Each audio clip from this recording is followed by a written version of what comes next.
Good morning from Panhandle Outdoors, America's only daily outdoor TV show. Your source for fishing, hunting, and information for folks who enjoy the great outdoors. Now sit back, relax. It's Panhandle Outdoors. Good morning, folks. Welcome to Panhandle Outdoors. I'm Winston Chester. Glad to hear this morning. Got a big show lined up, a very special guest here in the studio. But first, let's get our weather brought to us by Haney Technical Center at the corner of Baldwin and Highway 77. Some great courses out there. Go check them out. We're looking at the high today of 88, low of 76, and water temperature dropped down to about 86. Remember last week we hit 90, so that was that warm current that came in, and now it's back down around 86, which is a little low for this time of the year, toward the end of August. Now go ahead and look at our river reading brought to us by Mountain Dew. Take it outside with Mountain Dew. The Appalachian Coast of Bluntstown this morning reading a 2.5, very steady, not much movement at all. There's a good condition. The river's in good condition all up and down from Bluntstown all the way on down to the bottom end of Apalachicola. Take a look at the Choctawhatchee from Caryville. It had a little bit of bump in it from the rain we had, but not a whole lot. It's at a 2.4. Both rivers have almost the exact reading this morning, and the Choctawhatchee will be going down a little bit. It didn't rise as much as I thought it would because most of that rain we had last couple of days were along the coastline and not up there in South Alabama where the Choctawhatchee starts out. So that's what happened there. Our tide chart brought to us by Kent Forest Lawn right here on 23rd Street. Looking at it, one more day of neap tide. It's going to pick it up tomorrow. And Saturday morning now is going to be a good strong tide. If you're getting ready to plan a fishing trip Saturday along the base system, you're going to be in good shape as far as tidal flow. But this whole week has been neap tides, not a lot of movement there. All right, let's go ahead and then our wind direction will be south-southeast out of 6. Let's take our break and we'll be right back.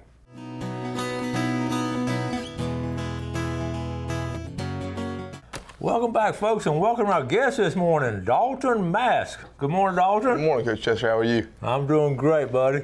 Dalton is a graduate of Mosley High School, and I hadn't seen him in a couple of years, and all of a sudden I had a National Wild Trucking Federation, and I run into him. Most definitely. You had a good time? Yes, sir. Listen, he was sitting at that table with Fred Myers and a bunch of them, and y'all won a lot of stuff at that table. We wound up buying a few things. I never win. I'll spend all my money on raffle tickets, but I'll never win anything. We wound up buying a few good-looking paintings. Well, they just kept bringing stuff to your table, so I knew y'all were doing good. Oh, yes, sir. All right, Dalton has a story, and when I talk about a story, it's just a great story, and it's got this is America. This is a young man who's got a great story. So let's. Went to Mosley High School. Tell us about your growing up, your mom and dad and sister. So tell us about them. When it comes to my family, they've always been with me, always growing up, and Yeah. And we moved to Panama City from Texas. My dad being a U.S. Marshal, we moved here in 2009, and I wound up going to Bay Haven for my 8th grade year. And I spent my 4 years, my freshman through senior year at Mosley High School. And ever since I can remember, speaking we're on an outdoor show, I've fished and hunted and done everything since I could old enough to hold a rod. I always loved it, hadn't you? Yes, sir. And your mom, we'll do a disclaimer because your mom, Michelle Mask, is a volleyball coach at Mosley. Oh, don't even get me started. She has a great record. I mean, and sent a lot of girls to college. In fact, my little granddaughter, Mackenzie's on the volleyball team, and I've been a supporter of volleyball. Your sister played volleyball. Yes, sir. She did. She graduated in 19. And she played volleyball her entire high school career. She's at University of Florida now? She is. And your dad's a U.S. Marshal? U.S. Marshal. I guess that's not an 8-to-5 job, is it? No, it's not. I know he gets called out and all kinds of things. He's a great guy. He was at a turkey banquet with you also. I got to talk to him. And I know that family, y'all just been active and all that. After high school, what happened then? I decided I was going to take a year off and work for this company. And I made a few money, just save up some money. And then a few months after that, I joined the Army.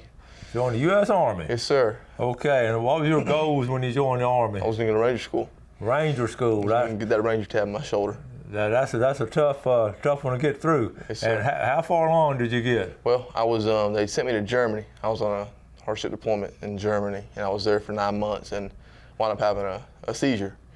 And I was diagnosed with, I was actually 14 days away from going to pre-Ranger school. 14 days away? Yes, sir. And I had a seizure, and I was in the best shape of my life. And at 14 days, I had a seizure, and I got diagnosed with stage 3 of 4 brain cancer. Stage 4 brain cancer. Stage 3 brain cancer. Stage 3 brain cancer. 22 years old? 22 years old, yes, sir. 22 years old? I was 20 at the time. 20, and you were in great shape and everything? I just turned 22, yes, sir. Wow.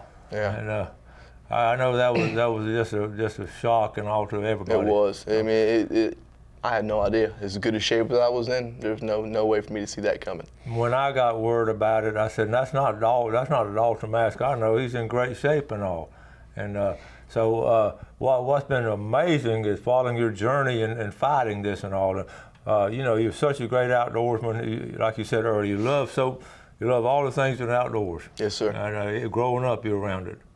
So you got sent back to, at that time, when we diagnosed you over in Germany? I was in Hohenfels, Germany. I was diagnosed, and they wound up medevacing me to Landstuhl Medical Hospital, which is a big hospital over there in Germany for soldiers traveling to and from overseas. Okay. And then from there, they sent me to Walter Reed up in Bethesda, Maryland. It's a big, awesome, great hospital. They took amazing care of me. Everybody knows about Walter Reed. Everybody should know about Walter Reed. That is the premier hospital in the world. It's the best hospital I've ever been to. I've been to many. I'm accident prone, but you're an expert in hospitals. Yeah. Expert. Oh yeah, I'll tell you. But I got to Walter Reed October 12th, and then they did the biopsy to figure out exactly what was in my head, and they decided they were going to do a major craniotomy and split me open and took the actual tumor out, 80% of it. Okay. And I went through a year of radiation and about a half a year of radiation, a whole year of chemotherapy.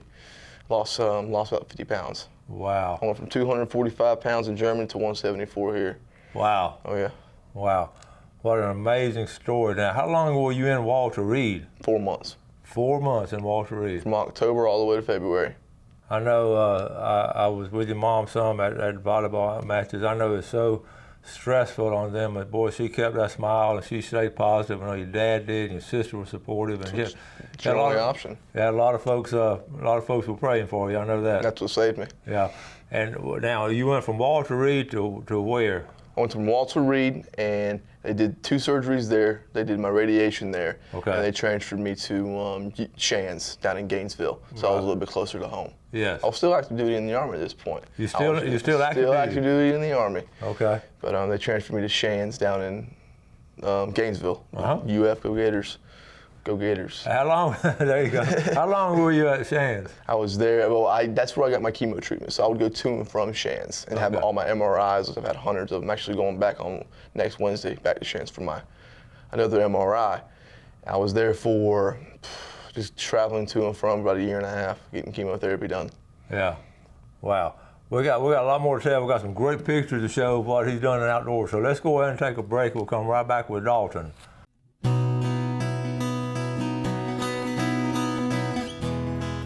All right, sitting here with Dalton Mask. Welcome back, and I hope you're enjoying this show. We got all kind of cool stuff going on, Dalton. So here you are, a young man, active duty U.S. Army. Yes, sir. You come down with a tumor, and you just kept on keeping on. That's the only way you can beat something like that. So you finished you're still doing your treatment at Shands? Yes, sir. Okay. I finished my chemotherapy, but I still go for MRIs and stuff like that just to make sure it doesn't come back. Okay. Which it won't, but. There you go. And now, are you officially discharged, or what are you? I officially medically retired yesterday, August 20th of 2019. Medically retired, okay. Today's my first day as a civilian, you could say. Okay, technically you're a civilian, so, all right.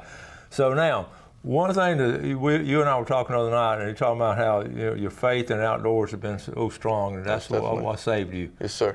And let's look at some of these pictures now. You just love everything outdoors. Every one of these pictures, I was going through treatment. You were going through treatment, okay. You up here bass fishing? Where are you now? That's at, actually, Chip Vickers, that's me and Chip Vickers at his golf course on his Carolina skiff. We decided we were going to go and cast the line, see what we can catch. Yeah, I know Chip. Okay, that's a good picture there, okay. Now, all right, tell us about that. That was me. I was home on leave from Christmas leave, and I just came home, and a buddy of mine took me hunting 1,000 acres we own in Clarksville. Clarksville. Shot her for some meat. Okay. That was recent, actually. That was from mini season. I was with my buddy Matt and Connor, and we went down to the Key West and basically got our limit. Now that's fun, isn't it? Oh man, that's the first time. Those are the 2 biggest lobsters we caught. We got a little honey hole down there that nobody really knows about. And there's dinosaur lobster down there, some big old bugs. That's what I do. I have a 13-foot Hobie kayak, and I got a specific area of flats. I can take it out and kind of coast and just cast one of those ploppers and artificials. If I can get a hold of a live shrimp, I'll catch reds all day. A Hobie kayak? Hobie kayak, yes, sir. Oh, that's an amazing machine. The best one. All right. That was in December of last year. You can't tell, but I'm bald there. I never not wore a hat. I was going through treatment. And I just kind of getting some of my hair back, and some friends over there in Texas blessed me with a hunt. Some friends I've known my whole life, they heard I was going through this. They come down to the ranch and take what you want, and I saw him and busted him. My personal best buck. That is nice. That is nice. Now that is also in the same ranch. That's a cool story. What is this one? That's called a Nilgai. Okay. And they basically run through Texas, and they said they were going to give me a whitetail hunt of my choosing and a Nilgai hunt. Those aren't easy to hunt. Really? They're the biggest species of antelope. You wouldn't guess it, but they're the biggest species of antelope that come from India. Oh. And how much did that one weigh? I was 520 pounds. It was one of the biggest animal I've ever shot. And you can tell he's big there, but in this next picture you'll be able to see. I'm 6'5". That's him hanging next to me. A straight beast of an animal. Now, how was the meat and all, Chase? Oh, it was fantastic. We had cool. sausage ground, and that backstrap was. Big. I guess that was a big old backstrap. We were cleaning them. I held his heart about as big as a volleyball. It was a ginormous heart. That's cool. So you helped clean and all that. Oh yeah. That's cool. Now you hunting and fishing, and so Hobie kayak. Let's go to fishing right now. Okay. Now you retired. You about to get a little bit of time to do some stuff, right? I have a few months to do some stuff. A few months, and so we're in August now. So I know fall's coming up. So what are some of your plans? Plans? I plan heavy hunt with bow season coming up. Okay. I got 40 acres down in South Florida. I'm going to go down there a lot and hunt, and do mainly bow hunting. And but when it kind of cools off, when it about hits that 75, 80 degree mark, when it cools down from this scorching heat we've had, I'll take my kayak out in the flats in the bay and just redfish. That's all around outdoors. Been doing all that kind of stuff. Yes, sir. Yeah. When you go fishing, you go early or late, and what kind of? I like to go late and watch the sun go down. Watch the sun go down. By myself. Do you have the pedals on it? Or yes, sir. Yeah, the pedals on. We must have the same kayak and all. What do you like to put in? I put it in by St. Andrews. Okay. Do you do much live bait fishing or mainly just artificial? It's hard to find live bait. It's hard to find live bait. I mean, I got a really cool looking artificial. Yeah. Case artificial shrimp and artificial three-jointed mullet and stuff like that, itty-bitty finger mullet, and I fish with those. They look real, don't they? They do look real. If I was a fish, fool me. If I was a fish, I'd buy them. Okay, now do you run into speckled trout while you're trying to catch some redfish? Every once in a while I'll catch a speckled trout. Yeah. Or every once in a while I'll catch a redfish. I catch more specks than I do actually reds. Yeah. We're going to, have you been down to St. Joe Bay and have y'all done the scalloping or anything down there It just yet? opened up on the 15th, yeah, all right? Yet to go yet. Yeah, it's been so busy. It's been an amazing, I got so many scallop stories to tell you all, but I will tell you this. There's been an enormous amount of people down there. They closed on Saturday. They closed all 3 boat ramps because they couldn't park. They closed the St. Joe State Park, the State Park boat ramp. Prestonel's had to close, and the city closed their ramp because there's so many people down there. That's what I've heard. Tons of people. What I'm thinking, I thought about that. Now, what if you really wanted to go? What you could do, the backup plan B would be to have a kayak and park beside the road, and they can't, right there on Highway 98, right there beside the road. Right past the city boat ramp, and they can't stop you from going in the water there. So you could pedal out there and then get some scallops. So there's always a plan. Okay, you know about plan B, don't you? I always know about a plan B.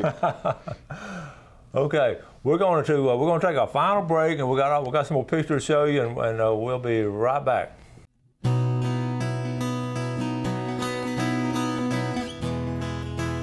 Welcome back. Sitting with Dalton Mask, one of our favorite outdoorsman. He's got a great testimonial and a great message for young people and all. So we appreciate Dalton, and we appreciate you as viewers. Let's look at our fishing game times, brought to us by Blue Water Outriggers in Port St. Joe, 5:38 to 7:38 this morning, and this evening from 6:01 to 8:01.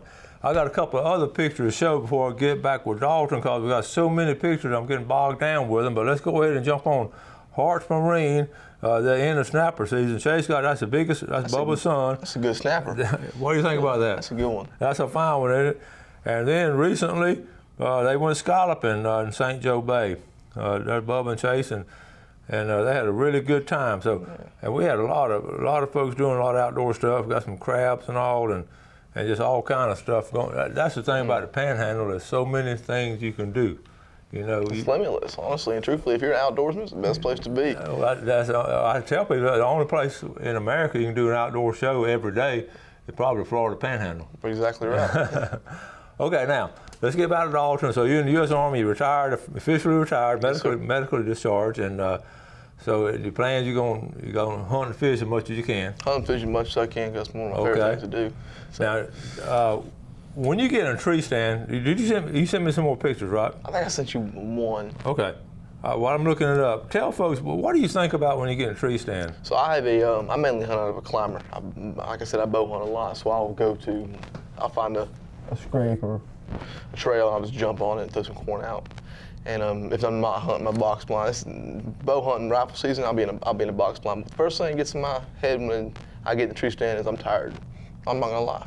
Okay. But when that sun starts to come up, you start hearing them birds chirping. There's nothing more pretty than seeing that sun come up and just get that feeling, you know, season's here.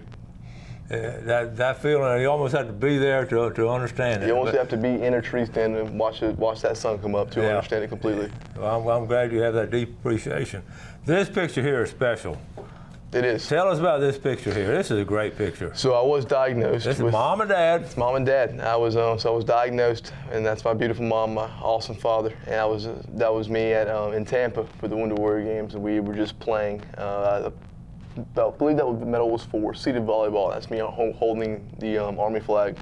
Yes. And they asked me to come down and participate in the Wounded Warrior Games. I had to go to the trials first to get accepted onto the team, and once I did, I was awesome. So I saw some of the pictures and all, and y'all were having the best time. Oh my gosh, it was such a good time. It was competitive too, wasn't it? Very competitive. it was something else. They weren't gonna give you a break. I mean, it was a good time though. I mean, if you want to be inspired, that's the place to be. You see people all wounded warriors. All wounded warriors. Yeah. Some show scars, some don't. Yeah. But they're all there, and just being able to talk and communicate and get along with someone like that, hear their story and give them yours is truly inspirational. Yeah.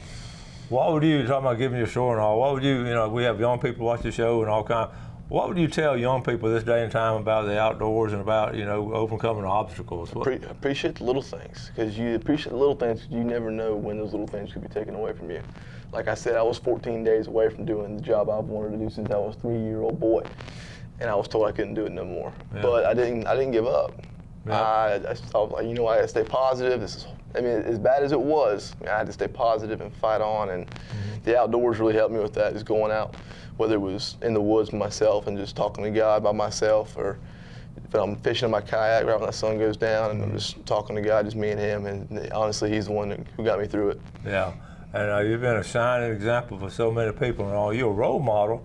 And you take that role, you take it serious. I do take it very, very seriously. And you have a deeper appreciation of each and every day. I do, every day. And my parents, my younger sister was going through college when I was first diagnosed, and it was her first year, and it was just, I couldn't have done it without them. And the prayers from everybody, Well, as we get ready to, we got a couple minutes left now. Now, I know your mom, I can keep up with you through your mom when you get away from here and all, but I know she's been very, like I say, supportive of you, but I know in the long run, she's been there from day one. Day one. And the dad, like I say, he don't have the 8-to-5 job, but I know he's been supportive. He most definitely. He was in, they split their time up in Maryland. They were both with me when I was Walter Reed. Yeah.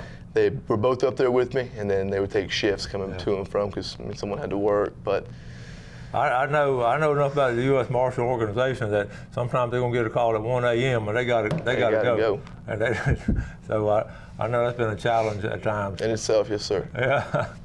Well, okay. So now your future plans going to include what? I'm going to continue to go to college. I'm currently going to college. I'm in my second year of college for criminal justice. Criminal justice. Looking to follow law enforcement like my dad. Oh, cool. That's cool. Okay, we're gonna have, looks like we're gonna continue to have the bad guys. So We're not going nowhere. we gotta have more good guys than bad guys. So we gotta keep them going and all. Yes, sir. And I know wherever you end up, you're gonna end up doing some outdoor stuff. Most definitely. What are you? What part of the country would you like to end up with in all? I like to stay right where I'm at. Stay right here. That's what I like to Maybe hear. go a little bit north, maybe South Georgia, but Yeah, I got emails and all people moving down here. Much they don't want to go anywhere else. They want to stay I'm right good. here. I know. So you schooling? How much more schooling you got? I got 2 more years. I'm working toward my bachelor's. So. Okay. Is it pretty easy or pretty? I mean, it's college. Yeah, I mean, all I can focus on is a fishing pole and a gun. I mean, it's hard to, but I do what I got to do. And Well, I know you got challenges, and Yes, I sir. know every day is a challenge to you. I know sometimes you don't feel well, yes, sir. and but here on Panhandle Outdoors, I know our viewers will be keeping you in their prayers, and I know a lot of your friends and all do that same thing. Most definitely. When you get off to, how often do you have to go to Gainesville more? Every 3 months. Every 3 months. Yes, sir. Okay. And I know we have viewers that are watching the show right now, good friends of mine, that have some stages of different cancer and all. I know you're an inspiration to them, and it's a fact of life that that it's a struggle, and yet it's been overcome over and over again. Folks have overcome it. It's as hard as it is to do every day. If you are struggling with some horrible disease, you're asking the question, kind of, why me? You get to pick out the little stuff. There's positivity in each day. Mm-hmm. You got to pick out and work off of that, work off the positivity, and continue to pray, continue to be an inspiration. That's basically what got me through it. This is just, I've done a lot of special shows here on Panhandle Outdoors for the past 13 years, but to me, this is one of the most special shows I've done because, these are real people going through a real struggle and overcoming it with the faith and outdoors and all. And this is what it's about, folks. And we may not be an award-winning TV show, but we're going to bring real people on here. And Dalton, I appreciate you, and I appreciate you coming Chester, on. I couldn't appreciate anything more. Thank you very much for having me. All right, buddy. And you take care. We're going to stay in touch. Yes, now, sir. okay? All right. Folks, we appreciate y'all watching Panhandle Outdoors, and keep Dalton in your prayers and all those others that need prayer. And y'all be sure and spread a good word about helping each other out and do something good for your fellow man. Have a great day, and God bless. Thank you, guys. Thanks for watching America's only daily outdoor TV show, Panhandle Outdoors with Winston Chester, featuring hunting, fishing, and other activities and information to help you enjoy the great outdoors. Join us next time for Panhandle Outdoors.